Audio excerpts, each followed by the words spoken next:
Pakiramdam na ang Pasko. Maririnig na rin ang mga awiting pamasko gaya sa Makati kung saan maaga ang caroling ng mga estudyante. Kaugnay niyan, live mula sa Makati, nagpapatrol si Tita Winnie. Hello, Tita Winnie!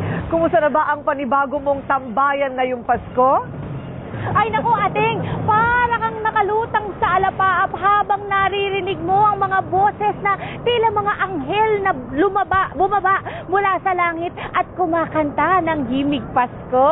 Alam mo ba, kasi ito yung mga boses ng mga mag-aaral, high school students mula sa iba't ibang paaralan sa Makati City. Sila yung mga kalahok sa kauna-unahang Makati Inter-School Caroling Competition.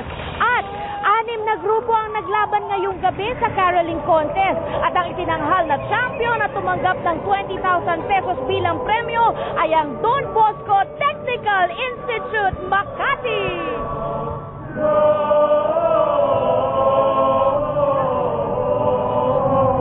Di ba kagandahan? Anghel pa rin naman ang boses pero mga lalaki. Samantala, patuloy pa rin ginaganap gabi-gabi ang kanilang Symphony of Paroles tuwing 6 p.m. at hanggang 8 p.m. Ito po yung mga sumasayaw na parol kasabay ng mga Christmas lights na tugtuging pamasko.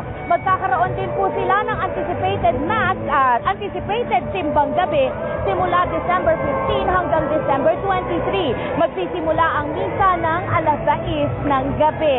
Yan ang Christmas gimmick mula dito sa Ayala Triangle Gardens. Ateng, happy weekend sa'yo! Happy weekend at maligayang Christmas shopping sa'yo, Ateng. Thank you!